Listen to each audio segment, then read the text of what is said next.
예, 시기가 참 많이 안 좋습니다. 아마 전쟁이 일어날 때가 점점 다가올 것 같습니다. 지금 분위기가 좀 안 좋죠. 예, 우리가 지난주에는 입술에 대해서 공부를 했습니다. 입술은 해변이라고 이야기했고, 또한 입술은 아가서 4장 3절입니다. 아가서 4장 3절에 네 입술은 홍색 실 같고, 홍색 실, 붉은 실, 붉은 줄, 붉은 줄, 이것은 율법이죠. 두 개의 돌판이죠. 붉은 입술, 두 개의 돌판을 가리킨다고 했습니다. 입술의 의미는 문지르다, 벌거벗기다, 가장자리, 해변이라고 했습니다. 이 입술이 갈라져야 말이 나오는 것, 이것이 물이 넘치는 상태인 것입니다. 입술이 갈라지지 않는 것은 말이 나오지 않는 상태, 물이 넘치지 않는 상태인 것입니다. 물이 만약에 넘치지 않는다면 노아의 배는 앞으로 한 발자국도 나아갈 수가 없을 것입니다. 거룩한 땅이자 저주받은 땅 아라랏산에 도착을 할 수가 없는 것입니다. 홍해 바다 역시 갈라지지 않으면 단 한 발자국도 앞으로 나아갈 수가 없습니다. 마찬가지로 우리가 홍해 바다 이렇게 이야기했을 때 여러분들은 여기서 생각을 하셔야 됩니다. 왜 홍해 바다라고 이야기할까? 홍이, 해는 바다 해자니까 바다라는 건 알겠고, 홍이 붉은 땅, 붉다는 뜻이잖아. 그럼 붉은 바다, 이런 의미가 있는 것인데, 홍해 바다가 실제로 가보면은 붉은 바다가 아니거든. 인터넷에 쳐보면 그냥 푸른 바다입니다. 근데 왜 붉은 바다라고 그렇게 이야기를 할까요?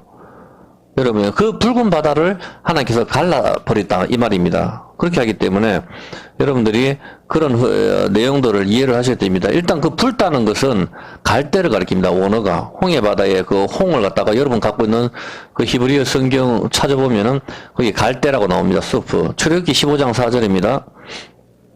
한번 봐볼게요. 출애굽기 15장 4절. 그가 바로의 병거와 그 군대를 바다에 던지시니 그 택한 장관이 홍해, 해가 바다 해자니까 바다는 바다인데 붉은 바다에 던진다. 그리고 이 홍이 갈대입니다. 원어가. 그러면 한번 여러분 생각을 한번 해보세요. 이게 붉은 바다 맞죠? 붉은 바다에 던졌다. 이렇게 해도 말이 맞는 것이고, 이 원어가 갈대니까 갈대의 바다에 던졌다 해도 맞는 것이죠. 그러면 갈대의 색깔이 뭐라 말입니까? 붉다는 의미인 것이죠. 그러면 붉은 갈대는 뭐죠? 붉은 갈대. 뭘 가리키는 거예요, 그러면은? 붉은 갈대는 없잖아. 근데 붉은 갈대라는 것은 무슨 뭘 이야기를 하는 거죠? 나무에 피가 흐르는 상태를 이야기하는 것이죠. 그 개념입니다. 그거는 십자가를 이야기하는 것이죠. 자, 일단 한번 봐보세요. 붉은 바다, 갈대의 바다, 홍해, 다 같은 말이잖아. 같은 말인데, 이 갈대의 의미가 뭡니까? 지난번 옛날에 공부를 했지만은 한 번 더 해볼게요. 갈대의 의미가 뭐죠? 갈대. 갈대는 측량하는 자입니다. 측량하는 자. 그 원어가 그래요. 예. 우뚝 선 갈대. 그 유사성에서 장대. 특히 측정을 위한. 이게 원어의 뜻이에요. 갈대를 히브리어 찾아보면은 우뚝 선 갈대, 그리고 그 유사성에서 짱대. 짱대는 십자가잖아. 짱대. 그리고 갈로 해놓고 특히 측정을 위한 짱대. 그리고 갈대의 뜻이 저울, 줄기, 지팡이, 뼈대입니다. 뼈대. 이게 갈대의 뜻입니다. 여기에 대해서 할 말이 참으로 많이 있지만 일단 그만하고 그냥 갈대의 의미, 짱대, 측정을 위한 짱대, 이것이 갈대입니다. 어떤 개념인지 아시겠습니까? 그럼 여러분들이 머릿속에 탁 떠올려야 돼요. 상한 갈대를 꺾지 아니하시고, 딱 이렇게 했을 때 이게 어떤 의미구나 하는 것을 딱 머릿속에 떠올려야 된단 말입니다. 그러면 측정을 위한 측정을 위한 자가 갈대라는 의미인데, 이게 팔의 뼈고, 이게 뭐라 그랬어요? 지팡이고, 이것이 저울이고, 원어가 그래요. 이 줄기. 그래서 이걸 이야기했을 때 여러분이 머릿속에 팍팍 떠올려야 될 게, 오늘 다 설명하진 않지만, 이게 가지잖아, 가지. 갈대, 짱대, 측정을 위한 자, 저울, 뼈, 이게 다 같은 말이거든. 이 갈대가 똑같이 가지라고 했었을 때, 머릿속에 창세기에 탁 떠올리는 게 뭐가 있죠? 가지.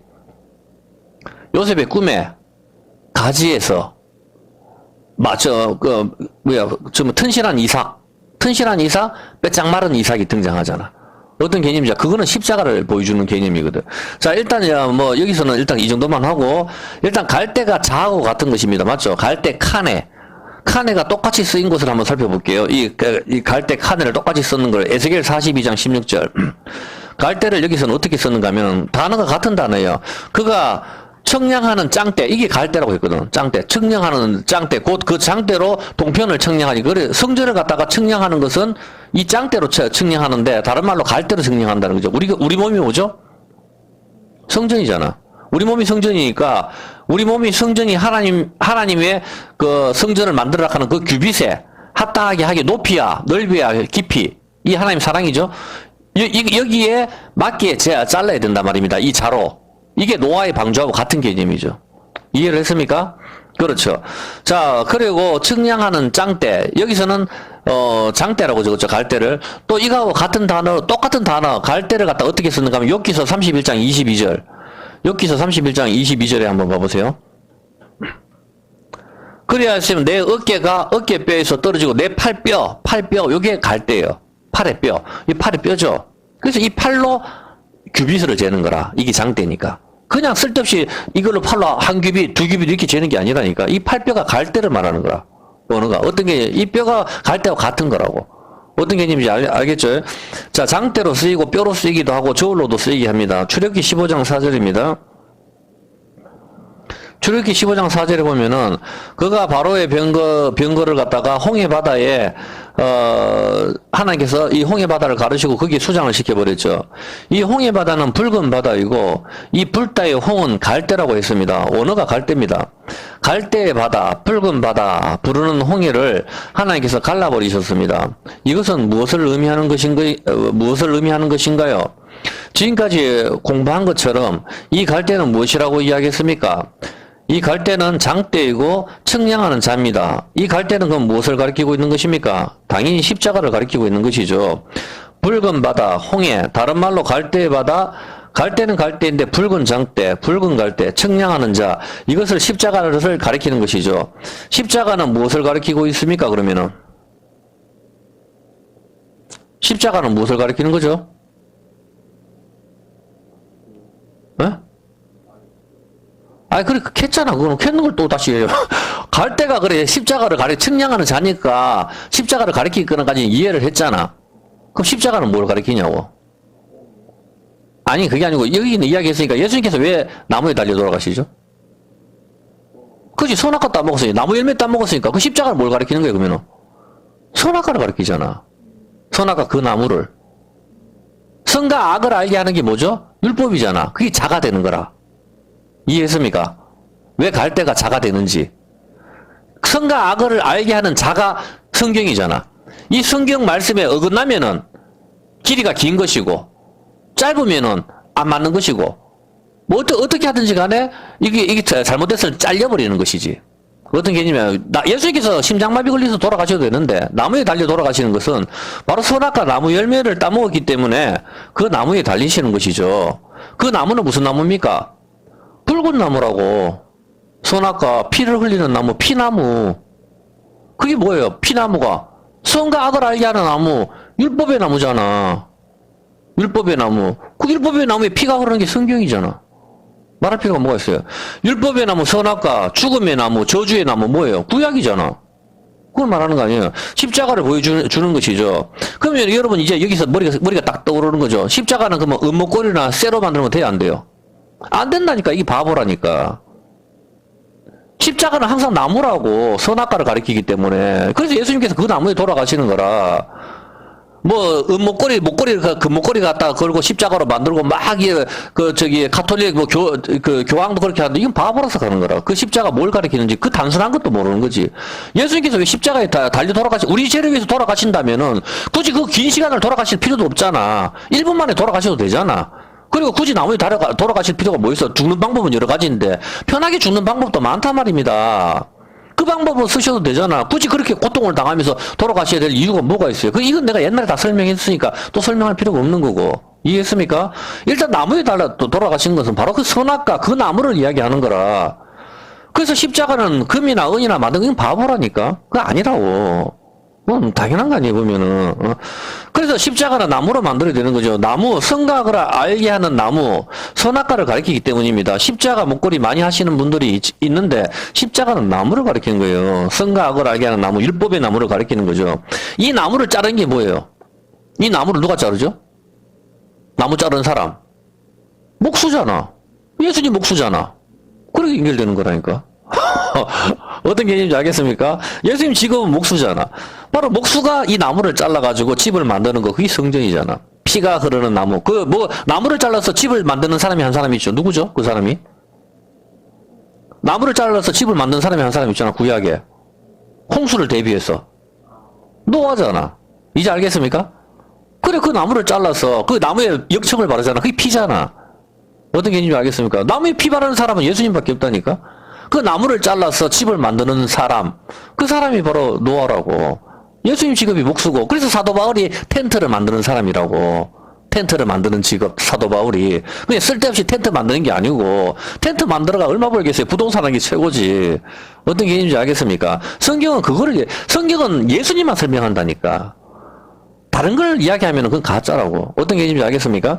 예, 그렇죠. 바로 나무를 잘라서 성전을 만드는 거. 피가 흐르는 나무. 이 피나무, 십자가, 이것은 갈대입니다. 청량하는 자인 것입니다. 붉은 바다, 홍해.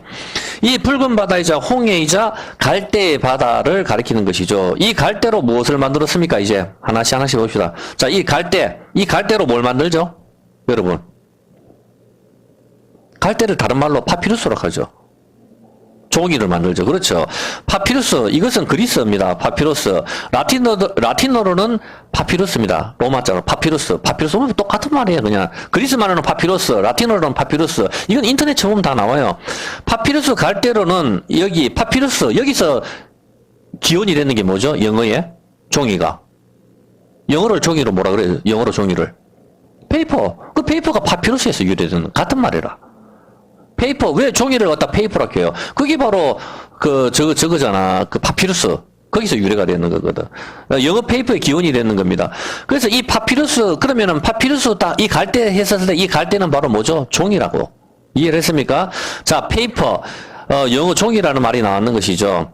자, 고대 이집트 지역에서 파피루스 식물이 많이 자랐고, 자, 여러분 생각을 해보세요. 의성에서 마늘이 많이 자라면 마늘을 갖다가 마늘로 돈을 벌죠. 마찬가지로 이집트에서는 이 종이의 재료가 되는 파피루스 갈대 식물이 이집트에서 엄청나게 많이 자랐단 말입니다. 그래서 이집트가 이것을 수출을 하는 것이죠. 어떤 개념인지 아시겠죠? 그래서 이것을 갖다가, 이 파피루스 식물이 많이 자라니까 이걸로 종이를 만들고 필기 재료를 만들어서 생산을 했는 것이죠. 이 모든 것을 생산하고 무역하는 곳이 어디입니까? 이걸 갖다가 그리스에 수출하려면은 꼭 한 군데 거쳐야 되는 곳이 있어. 이집트에서 파피루스 갈대가 많이 나와. 많이 나오는데 이걸 갖다가 우리만 먹고 쓰는 게 아니고 파피루스 갈대는 먹기도 합니다. 자, 이걸 갖다가 수출을 한다고. 어디에 수출합니까? 그리스에 수출하죠. 그리스에 수출을 해야 되는데 그리스에 수출하기 위해서는 꼭 한 군데 들려야 될 항구가 있어. 오늘 제목이 뭐죠? 항구죠. 그 이야기를 하려고 하는 거라. 항구가 있는데 그 항구가 어디죠? 항구가 고대의 나라 페니키아. 오늘날로 치면 레바논입니다. 페니키아 그 레바논 항구 도시 비블로스. 거기에 모든 게 다 직결을 하는 거라. 이거는 성경에도 나오죠. 여기에서 다 직결을 해가지고 이걸 갖다가 그 파피루스를 싣고 그리스에 수출을 하는 거라. 그래서 당연히 거기를 부를 때 어떻게 부를까? 그러면 페니키아에 있는 그 항구 도시를 뭐라고 부르죠? 비블로스라고 부르는. 이게 파피루스란 뜻이라. 파피루스라고 부른다고. 어떤 게 있어요? 이집트에 있는 파피루스를 직결하고 생산했던 것입니다. 그 비블로스에서. 이집트에서도 만들기도 하고. 이 레바논, 비블로스는 항구 도시, 비블로스라는 항구 도시에서 이집트산 파피루스를 수입하고 여기에 파피루스 종이를 만들어서 수출을 했습니다. 그래서 고대 페니키아인들이 알파벳을 발명했죠. 알파벳을. 이 알파벳을 파피루스지에 기록을 해서 그리스에 전달이 되었습니다. 결국 이 종이로 파피루스의 글을 기록하여 책을 만들었는 것이지요. 그래서 그 비블로스는 책이라는 뜻으로 쓰이게 되는 것이 책이라는 뜻이란 말입니다. 비블로스가. 그래서 바이블은 어디서 나왔다? 바로 이 책 중에 책, 여기서 나오는 거라고. 그럼 우리가 말하는 바이블, 성경의 뜻은 뭐예요, 그러면은? 여러분이. 그 비블로스인데 거기는 항구잖아.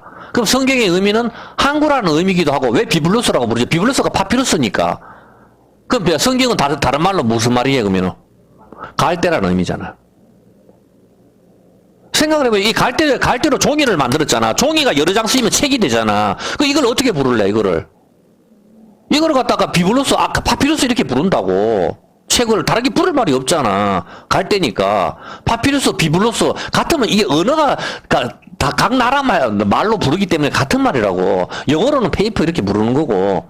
파피루스 같은 말이라니까. 전부 라틴어, 파피루스 다 같은 말, 비블로스 같은 말이라고. 여기서 나왔는 게 바이블이 나왔는 거라. 여기서 책을 만드니까 책 중에 책이 바이블이 되는 거라.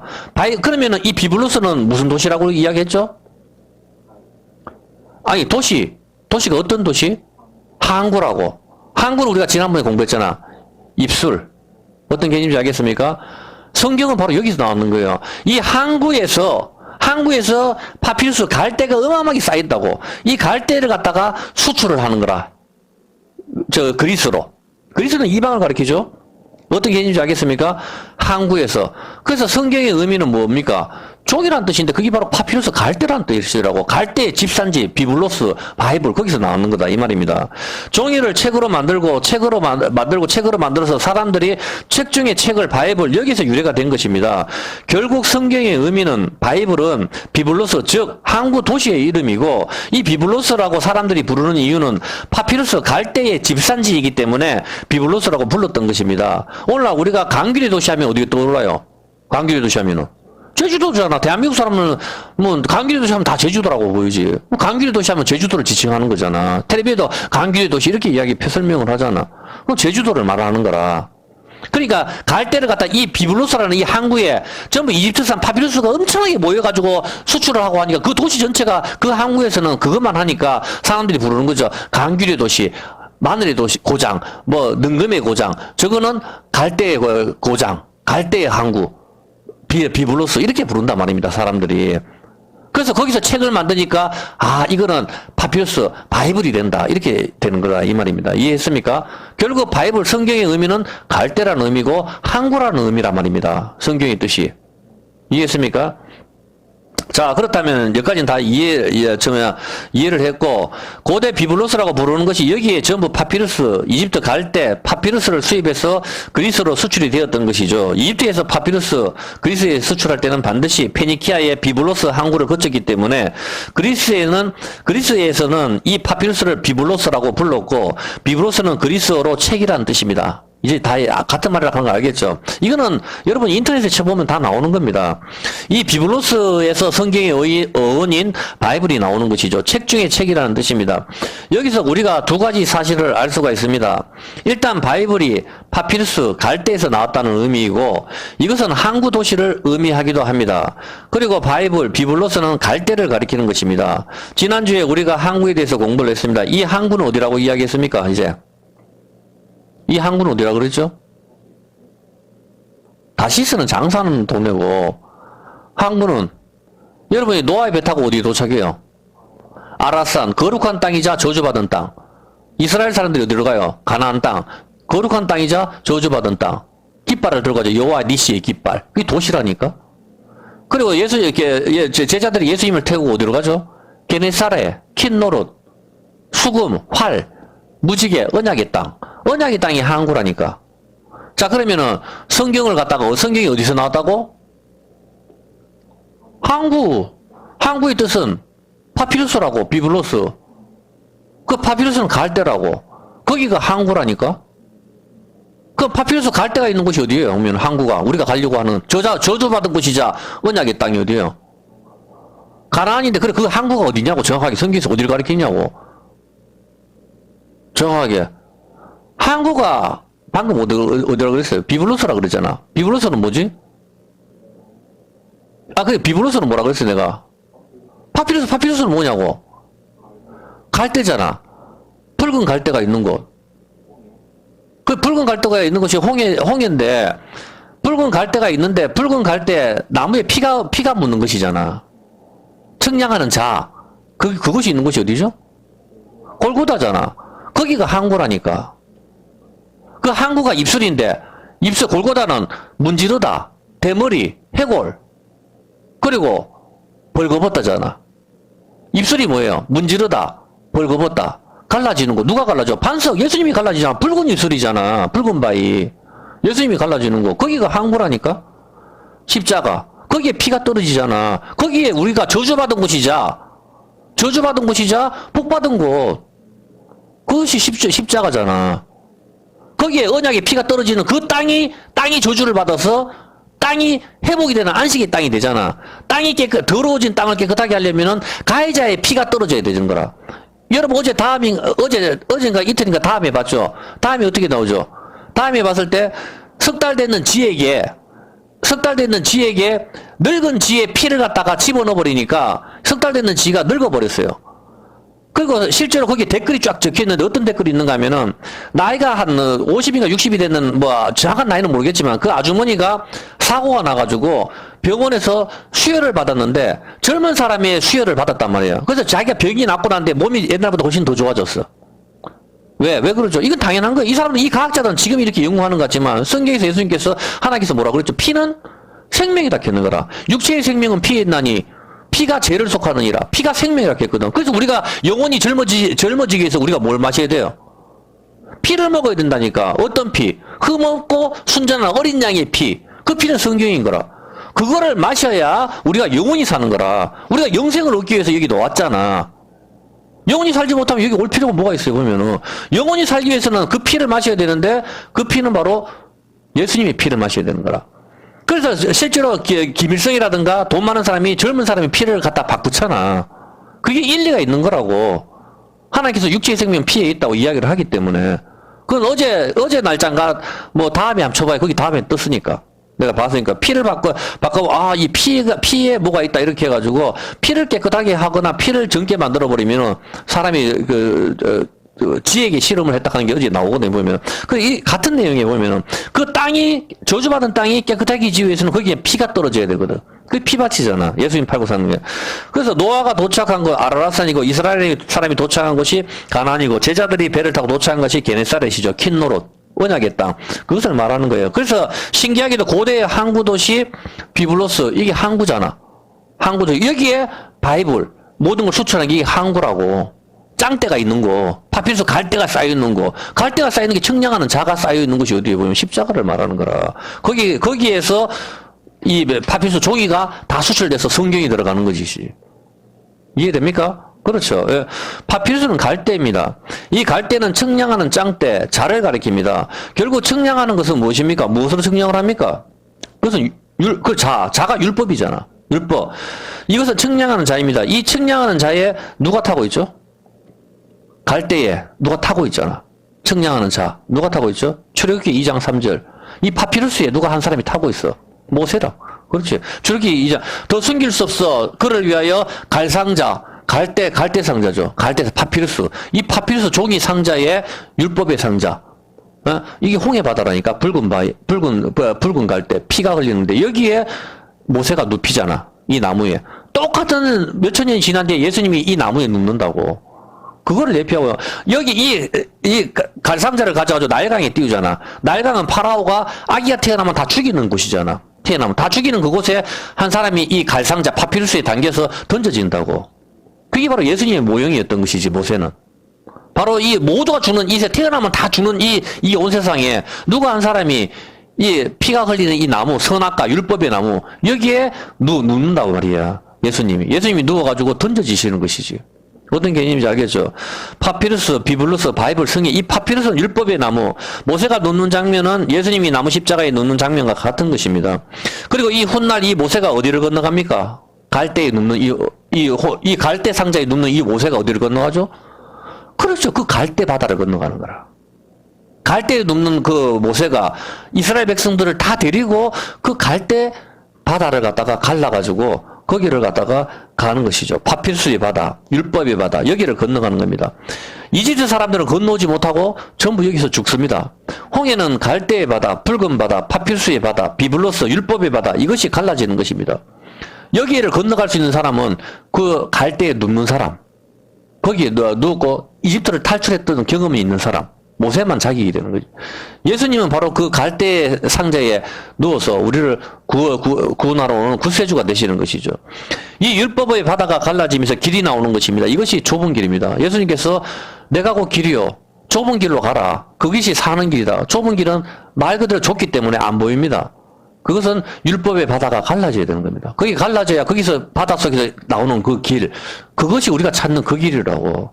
그 길은 예수님 몸이란 말입니다. 예수님 몸이 갈라지는 길이라고. 성경은 그 이야기를 하는 겁니다. 이 세상 모든 사람은 이 율법의 바다에 빠져서 죽습니다. 전부 다.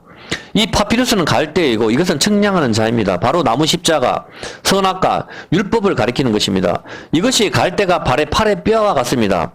원어의 의미가 갈대, 칸에는 측량하는 장대, 지팡이, 그리고 팔의 뼈입니다. 여기서 31장 22절입니다. 한번 보세요. 여러분, 이걸 한번 봐봐요. 보면은, 여기 뭐라고 되어 있어요. 여기서 31장 22절에 보면은, 그래야 했으면 내 어깨뼈에서 떨어지고 내 팔의 뼈가 부러짐이 마땅하다. 욥이 이렇게 이야기하잖아. 왜 앞에를 쫙 읽어보면 어떻게 이야기하죠? 한 19절 정도만 읽어봐봐요. 19절 정도에. 내가 언제 사람의 의복이 없어 죽게 된 것이나 빈궁한 자가 덮을 것이 없는 것을 보고도 나의 양태로 그 몸을 더욱게 입혀서 그로 나를 위해 복을 빌게 하지 아니하였던가. 나를 도와주는 자가 성문에 있음을 보고 내가 손을 들어 고아를 쳤던가. 그러니까 욥이 이야기하는 건 내가 무슨 죄가 있나. 내가 언제 불쌍한 사람 보고 안 도와준 적이 있냐? 내가 무슨 악을 행한 적이 있냐? 난 정말 깨끗하게 살았다. 내가 정말 그렇게 악을 행했다면은 어떻게? 내가 만약에 그래 악을 행했다면은 내 어깨가 어깨뼈에서 떨어지고 내 팔뼈가 부러짐이 마땅하다. 이 팔뼈가 부러짐이 마땅하다. 이상하죠, 표현이. 여러분이 내가 나쁜 짓을 내가 그렇게 나쁜 짓을 했으면은 내 목을 쨘다. 이게 보통 이야기잖아. 내 목을 쨘다. 내가 죽는다. 다 이렇게 이야기지. 내 팔뼈가 부서짐이 마땅하다. 이렇게 쓰는 말은 한 사람도 없거든. 근데 욥이 여기서 그 이야기를 하는, 내 팔뼈, 내가 만약에 남을 돕지 않았거나 내가 악을 행했다면은 내 팔의 뼈가 부서지는 것이 마땅하다. 이렇게 표현을 쓴단 말입니다. 이제 이게 어떤 개념인지 알겠습니까? 예, 이 팔의 뼈가 바로 뭐죠? 바로 갈대거든. 이 갈대가 부러져 버리면 어떻게 돼? 예수님이 달릴 수가 없잖아. 이거는 굉장한 심판이거든. 어떤 개념인지 알겠습니까? 그래서 이 팔의 뼈가 바로 갈대이기 때문에 이걸로 한 규빗, 두 규빗. 근데 이 규빗이 바로 안마가 엄마거든. 엄마가 율법이라고. 어떤 개념인지 알겠습니다. 하나님 아버지 부르지만 하나님 어머니 부르지는 않잖아. 어머니 부르는 건 그 이단이라고. 어머니는 뭐 성경에서 율법을 말하거든. 어미의 법. 어떤 개념인지 알겠습니까? 팔꿈치에서부터 손가락까지 45에서 50cm를 의미하는 것입니다. 자, 이 구절은 욥이 이제 항변하는 장면에서 팔이 부스러지기를 바란다 하는 내용인 것이죠. 이제 왜 욥이 이런 표현을 쓰는지 이해를 하겠습니까? 내가 하나님 앞에 악을 행했다면 어떻게 됩니까? 팔의 뼈, 측량하는 자, 갈대, 십자가, 선악과, 이것이 부스러지는 거, 깨지는 거, 파열하다. 어떤 개념이에요? 아직 잘 이해를 못하는 거던데, 팔의 뼈가 부스러짐이 마땅하도록 하잖아. 이게 어떤 표현이냐고. 팔의 뼈가 뭐냐고. 율법이잖아. 율법이 깨어지는 거. 이제 알겠습니까? 모세가 금송아지 섬길 때 율법을 깨트려 버리잖아. 그 이야기를 하는 거라고. 확실하게 이해됩니까? 그렇지. 팔의 뼈가 부스러진다는 것은 율법이 깨어지는 거, 십자가, 선악과가 부서지는 거잖아. 그럼 달릴 수가 없잖아. 예수님이. 어떤 개념인지 알겠습니까? 내 팔의 뼈가 내가 만약 악을 행했다면 어떻게 되죠? 금송아지 생겼잖아. 악을 행했잖아. 그러니까 뭐가 부서지죠? 율법이 부서지잖아. 팔의 뼈가 박살나는 거라고. 내 목을 째다가 아니고, 목을 째는 정도는 여기서 죽는 거지만, 이건 영원히 지옥으로 가는 걸 의미하는 거거든, 팔의 뼈는. 어떤 개념인지 알겠습니까? 팔의 뼈가 부서지는 거. 자, 그렇기 때문에 욥이 이렇게 표현하는 거. 이것은 바로 언약이 깨어지는 심판을 이야기하는 것입니다. 자, 지금까지 공부한 것처럼 홍해 바다는 붉은 바다, 갈대의 바다라고 했습니다. 이 갈대는 측량하는 자, 십자가를 가리키고 선악과를 가리키고 율법을 가리킵니다. 율법의 바다가 갈라지지 않으면 좁은 길이 나올 수가 없고 이 길이 없으면 전부 죽는 것입니다. 이 바다가 갈라지는 것, 이것을 갖다가 고린도전서 10장 2절에 뭐라고 이야기하죠? 모세에게 속하여 다 구름과 바다에서 뭐란다? 세례를 받고, 이 갈라지는 것, 세례를 받고, 즉 옛사람인 내가 죽고 새사람이 되는 것이죠. 갈라디아서 3장 27절에 한번 봐보세요. 갈라디아서 3장 27절에 누구든지 그리스도와 합하여 세례를 받는 자는 그리스도로 옷을 입었다. 그리스도로 옷을 입었다. 우와 같이 말을 벗고 가죽옷을 입는 것입니다. 이것이 갈라지는 것입니다. 옛사람이 죽고 새 사람으로 다시 태어나는 것입니다. 물에 들어가는 것이 옛사람이 죽고 홍해바다에 들어가는 것이 옛사람이 죽고 다시 올라오는 것이 새 사람이 태어나는 것이죠. 이것이 세례이고 예수 그리스도로 옷 입는 것입니다. 이것이 되기 위해서는 무엇이 일어나야 됩니까? 갈라짐이 일어나야 되는 것이죠. 우리 대신에 예수님의 갈라지심이 일어나야 되고 우리 역시도 예수님과 함께 우리 옛사람이 십자가에서 갈라져야 되는 것입니다. 이해했습니까? 갈라디아서 2장 20절 5분 안에 끝낼게요. 갈라디아서 2장 20절 내가 그리스도와 함께 예수님만 갈라지시는 게 아니고 우리도 같이 갈라지는 거구나. 옛사람이 예수님과 함께 우리가 십자가에서 못 박혔으니 우리 옛사람이 못 박혔으니 그런즉 이제는 내가 산 것이 아니요 오직 내 안에 이제 누가 산다? 이제 내 안에 그리스도께서 사신 거예요. 그리고 여러분이 살아가는 것은 나의 옛사람은 이제 십자가에 죽었으니까 이제 옛날에 내가 아니고 이제 예수 그리스도로 우리가 살아가는 거라고. 그게 크리스찬이라 하는 거라. 근데 아직도 먹방 자랑하고 옛날 거 자랑한다면은 여러분은 안 죽었다는 개념이 되는 거거든. 어떤 개념인지 알겠습니까? 나를 위하여 자기 몸을 버리신 하나님 아들을 믿는 믿음 안에서 우리는 사는 것이다. 성경은 그렇게 이야기를 하는 것입니다. 로마서 6장 6절 한번 볼게요. 우리 옛사람이 십자가에 못 박히는 거, 이것이 쪼개지는 것이죠. 우리가 알거니와 우리 옛사람이 예수님과 함께 십자가에 못 박힌 것은 죄의 몸이 멸하여 다시는 우리가 죄에게 종노릇 하지 아니하려 하면 다시는 죄에게 종노릇 하지 않는 이집트의 종노릇 하지 않는 것. 율법의 종로로 하지 않는 거. 이제 그렇게 되는 것이죠. 우리가, 그리고 8절. 만일 우리가 그리스도와 함께 죽었으면 또한 그와 함께 살 줄을 믿노니 우리가 주님과 함께 죽어야 우리가 사는 것입니다. 우리 옛사람이 어떤 개념인지 아시겠죠? 이제가 우리가 사는 것은 예수 안에 믿는 믿음으로 사는 것이고 내가 사는 것은 작은 예수로 살아가는 것입니다. 갈라디아서 2장 20절 한번 볼게요. 갈라디아서 2장 20절 보면 내가 그리스도와 함께 십자가에 못 박혔으니 이제 못 박혔다 이 말이에요. 여러분의 혈기와 여러분의 모든 것은 십자가에 못 박혔고 그런즉 이제는 내가 산 것이 아니고 그럼 누가 사는 건데? 니는 누군데?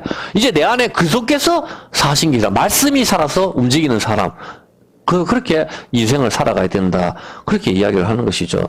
이것이 우리의 삶입니다. 그래서 삶이 힘들다 이 말입니다. 왜냐하면 예수님의 삶이 비참했던 것처럼 예수님의 제자들이 삶이 비참했던 것처럼 우리 역시도 그 길을 갈 것이기 때문인 것입니다. 그래서 노래를 하나 부를 때도 이게 참 많은 생각을 하게 됩니다. 하나님 앞에 약속이잖아. 노래를. 그렇기 때문에 참 중요한 것입니다. 보면은 언젠가 진실이가 그 사명 노래를 불렀을 때 자기가 고개를 가우둥거린다 하면서 그때 나한테 한번 이야기를 한 적이 있었었는데 그건 참으로 나도 참 동감하는 말이거든. 아무 생각 없이 노래를 부른다면 험한 길도 나도 가겠어. 여러분 정말 갈 수 있습니까? 그렇게 갈 수 있다면 여러분 지금 죄와 싸워서 이기는 사람입니다. 여러분이 지금 죄와 싸워 이깁니까? 늘 지지 않습니까? 늘 하나님 싫어하는 일을 하잖아. 그러면 우리가 늘 지금 죄와 싸워서 하나님 앞에 맨날 하나님 앞에 책망을 듣고 맨날 죄의 종이 되는 삶이 우리가 어떻게 그 길을 간다 한들 무슨 의미가 있어요 보면은 그 길을 가는 것은 감춰져 있는데 좁은 길은 갈라져야 된다니까. 갈라져야 그 길이 나온다고 율법의 바다가 내가 갈라져야 그 길의 길이 나온 거. 여러분 좁은 길로 가라 하는데 그 좁은 길이 어디 있습니까? 나에게 있다니까. 나에게. 이제 알겠습니까? 내가 갈라지는 거 거기가 좁은 길이라니까. 내가 주님과 함께 갈라지는 그곳이 바로 좁은 길이라. 성경은 그 이야기를 하는 거라고. 파랑새는 바로 내 안에 있는 것이죠. 히브리서 10장 20절. 히브리서 10장 20절에 보면은 그 길은 우리를 위하여 휘장 가운데서 열어놓으신 새롭고 산 길인데 그 휘장은 바로 예수님의 육체다. 우리가 찾는 그 길은 예수님 육체. 육체는 우리가 신랑과 신부가 하나가 돼서 십자가에서 갈라지는 그곳. 이해했습니까? 예, 그것을 이야기하는 것입니다. 이것이 바로 갈라지는 것, 육체가 갈라지는 십자가, 새로운 살 길. 거기가 바로 청량하는 자, 붉은 나무, 붉은 바다, 갈대의 바다, 홍해가 갈라지는 것. 이것이 세례이자 새로운 살 길인 것입니다. 이해했습니까?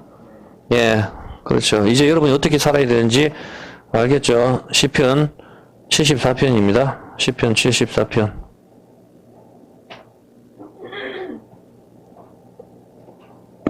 네, 좀 띄워주세요, 시편.